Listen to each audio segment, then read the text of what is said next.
أعوذ بالله من الشيطان الرجيم بسم الله الرحمن الرحيم قال رسول الله صلى الله عليه وآله وسلم حسین منی وأنا من الحسین. بڑی مشہور و معروف حدیث پاک جس میں سرکار نے فرمایا حسین مجھ سے ہے میں حسین سے ہوں. عزیزوں کیا خوب شاعر نے کہا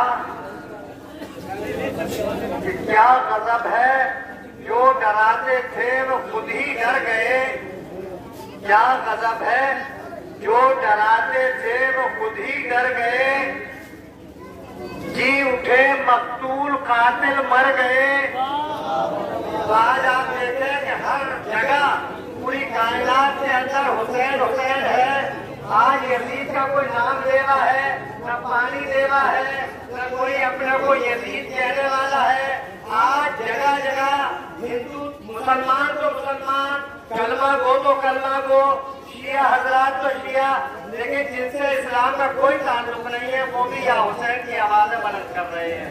یہ زندہ جاوید کا آج کائنات کے اندر ماتم ہو رہا ہے کہ حسین کی قربانی کا نتیجہ ہے عزیزوں کہ آج ہر انسان آج امام حسین علیہ السلام کا چہلم منا رہا ہے. انسانیت کیونکہ حسین نے انسانیت کے اوپر قربانی دی تھی. آج کائنات کا ہر انسان حسین حسین کر رہا ہے. عزیزوں آج کون سا دن ہے؟ آج آپ کے مولا اور آقا کا چہلم ہے. دیکھیے دنیا کا طریقہ ہوتا ہے کہ جب کسی کا کوئی مر جاتا ہے تو اگر اس دن وہ شریک نہیں ہوتا موت والے دن تو وہ 40ویں کا انتظار کرتا ہے کہ 40ویں کی اطلاع آئے گی تو ہم ضرور جائیں گے اور اپنے اس عزیز کو پروسا دیں گے. عزیزوں اتنے یہاں چہرے مجھے دکھ رہے ہیں، تقریباً 50% لوگ باہر سے تشریف لائے ہیں، اپنے اپنے کام چھوڑ کر آئے ہیں، اپنی اپنی نوکریوں سے چھٹی لے کر آئے ہیں، اپنے کاروبار بند کر کے آئے ہیں، اپنے تمام ذرائع کو بند کر کے چلے ہیں کہ چلو اپنے آقا اور مولا کا چہلم منانے کے لیے چلیں. ارے جس کا چہلم منانے والا کوئی نہ تھا اپنے آقا کا چہلم منائیں اور کریا کریں. عزیزوں تاریخ یہ بتاتی ہے کہ 1 سال تک اہل حرم قید و بند کی مصیبت سہتے رہے، یہاں تک کہ جب یزید مظلوم کو یہ محسوس ہو گیا کہ اب میری حکومت خطرے میں ہے، چاروں طرف سے یا نصارت الحسین کی آوازیں بلند ہونے لگی، یزید کے خلاف آوازیں بلند ہونے لگی. ہر قبیلہ جو ہے حسین کے خون کا بدلہ لینے کے لیے تیار ہو گیا. تو ملعون نے امام سجاد کو بلایا اور کہا کہ سجاد میں تمہیں رہا کرنا چاہتا ہوں، اگر تم چاہو تو یہیں رہو، اگر تم چاہو تو کربلا پہنچا دوں، اگر تم کہو تو مدینے پہنچا دوں.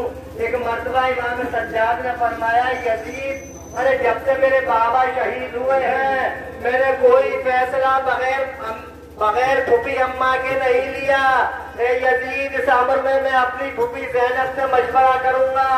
امام سجاد جب لوٹ کر قید خانے آئے تو بیوی زینب نے کیا دیکھا کہ نہ گلے میں خاردار توق ہے، نہ ہاتھوں میں ہتھکڑیاں ہیں، نہ پیروں میں بیڑیاں ہیں. ایک مرتبہ سیدہ زینب نے کہا ہے میرے لال ارے کیا بات ہے کہ ہاتھوں میں نہ ہتھکڑیاں رہی نہ پیروں میں بیڑیاں رہی. امام سجاد نے فرمایا پھوپھی اماں ارے یزید یہ کہہ رہا ہے کہ میں نے تمہیں رہا کیا، میں نے تمہیں آزاد کیا، اگر کربلا جانا چاہو تو کربلا پہنچا دیں، اگر شام میں رہنا چاہو تو شام میں رہ لو، اگر چاہو تو مدینہ پہنچا دیں. ایک مرتبہ جناب زینب نے فرمایا بیٹا سید سجاد ارے جب سے میرا ماجایا شہید ہوا ہے میں اپنے بھائی کو رو نہیں پائی ہوں. ارے یزید سے کہہ دو ایک مکان خالی کرا دے تاکہ ہم اپنے والی و وارث کا ماتم کر سکیں، تاکہ ہم اپنے بھائی کے اوپر گریا کر سکیں. ایک مکان خالی کیا گیا، تبرکات جو لوٹے ہوئے تھے وہ واپس ہونے لگے. شہدائے کربلا کے سر جو ہیں وہ اس مکان میں آنے لگے. لیکن مرتبہ امام حسین علیہ السلام کا سر آیا، بی بی زینب نے آغوش میں لیا. حضرت عباس کا سر آیا،